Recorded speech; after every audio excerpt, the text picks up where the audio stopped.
Good morning, Trump family. Welcome to Open Source News. Thank you for joining me. How are you?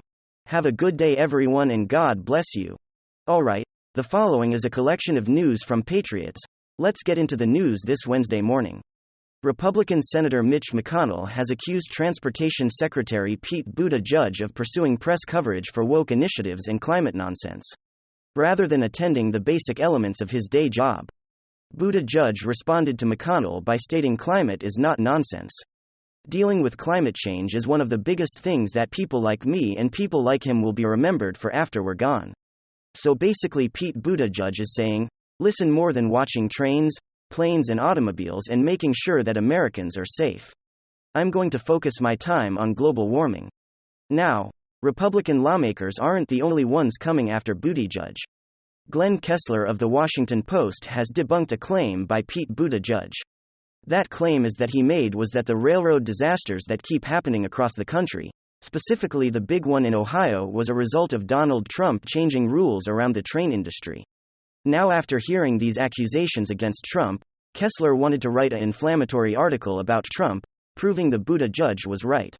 However, he stated, "We decided to examine every possible regulatory change made under Trump that could be related to the accident and assess whether it could have made an impact from our analysis.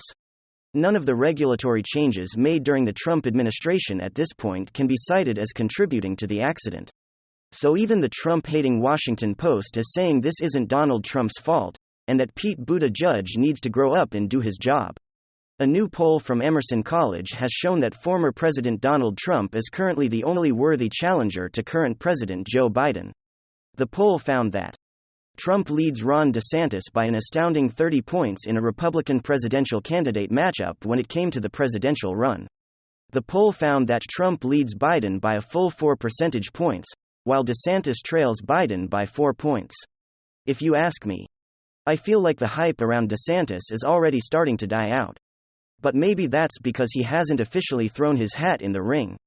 But as of right now, it looks like this is going to be a Trump versus Biden rematch. Republican Senator Tom Cotton has reacted to the recent report released from the Energy Department, which claimed that COVID most likely originated in a lab. Now I found out today this report was not released. It was leaked by somebody. Senator Cotton was previously accused of being a conspiracy theorist for claiming that he believed the virus came from a lab. But after this info was released, he stated the only conspiracy here was a conspiracy of silence among the left in America. Cotton further claimed that anyone who looked at the facts on the ground in Wuhan and says this virus most likely came from that lab. Yet when it doesn't play into their ideological preconceptions, the left simply wants to silence all dissent.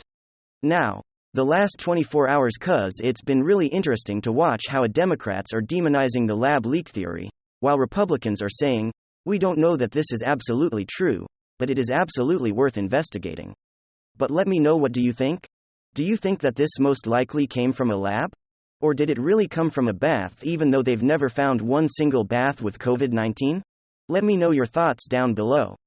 But why do you think Democrats would be demonizing the lab leak theory? Is it because it points fingers back at their beloved Dr. Anthony Fauci? Alright. In fact, Senator Joni Ernst is recommending an immediate Senate investigation into the origin. She said it's time to follow the money trail to see where it leads. And she believes that that money trail will lead to Wuhan, China, in a lab that was funded by Dr. Anthony Fauci, the NIH, and the U.S. State Department. No wonder they're trying so desperately to bury the story. Make people think that it's garbage for believing that this could have leaked from a lab, but worst of all, shaming people for having courage to use their own brain. I mean, again, I'm not saying I know for certain, but everything is pointing back to a lab leak in Wuhan, China. Alright, I think they should follow the money. I don't know what you believe. But we've already learned how much the government tried to control the narrative and tried to control us with our actions or behaviors, who we could be with. Oh, don't you go talking to people at Thanksgiving. You guys might use your brains and figure out what's really going on. But the truth will eventually come out. It always does. Alright. Even the Wall Street Journal is now agreeing that this likely leaked from a US taxpayer-funded lab in China. So I'll continue to research and get back to you. Alright. Now this is a big story. One of Hunter Biden's business partners was arrested in the Mediterranean, according to an Israeli newspaper, in exchange for lighter treatment and a lighter sentence. He said he's willing to spill the beans on Hunter Biden's illegal business dealings, and show proof that President Joe Biden was in on deals having to do with the Chinese Communist energy companies in order to get access to cheap American energy. I wonder if this had anything to do with selling millions of barrels of strategic petroleum oil to China? Ow. No, probably not. Now, this business partner Gal Luth said he tried to go to the FBI with this information before the 2020 election. But his testimony and the information was taken and never used. He said he is willing to share it now with the press if the FBI aren't willing to cooperate. I mean, wow. They took his testimony. They had the evidence and they buried it. Seems like they did this before. That's because they did.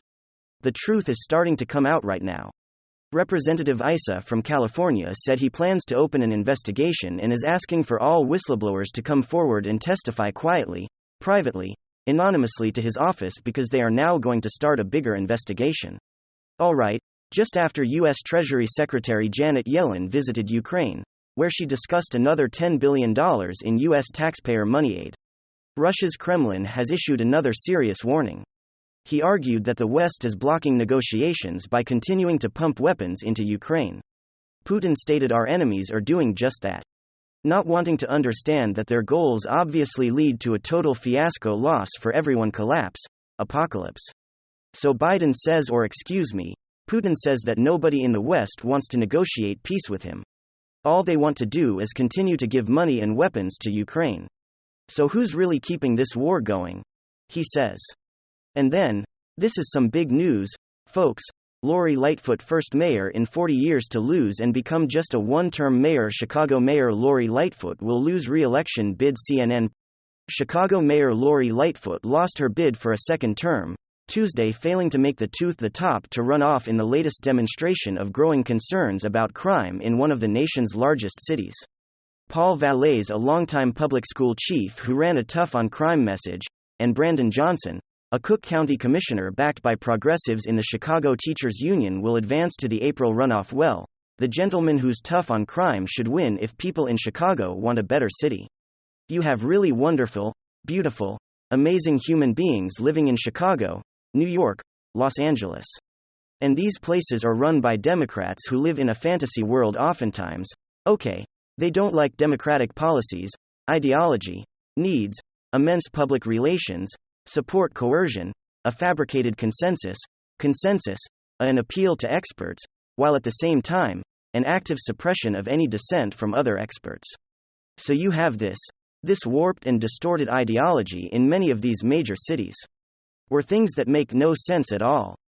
Hardened criminals, repeat offenders, are just lead out on the street. This makes no sense. Prison reform was not about that, it was about preventing what Joe Biden did in the early 90s. With Bill Clinton, putting people away for possession of you-know-what, which is what Hunter was accused of partaking in, by the way, not allowing the most heinous diabolical criminals just run rampant. And you see what's taking place. Tim Pool did a segment today. And I don't know if the video is real, but I mean, there is a breakdown in society. Crime is up for it, increased 41%. During Lori Lightfoot tenure in Chicago, up 41%. It did no good to the good human, be honest, hardworking, amazing human beings who are living in cities, because there used to be like a lot of really wonderful advantages to living in cities. Now, if you walk late at night, you have to be careful, especially if I'll just say, like, if you are alone, man or woman, you must be careful. You cannot be out late or not late at night, just walking around. It's not safe in a major city, especially run by a democratic establishment or machine. Now, tough on crime doesn't mean, for example, putting people away forever for minor offenses. It means people who are hardened criminals shouldn't be out on the streets. But see, that's again, like logic and reason.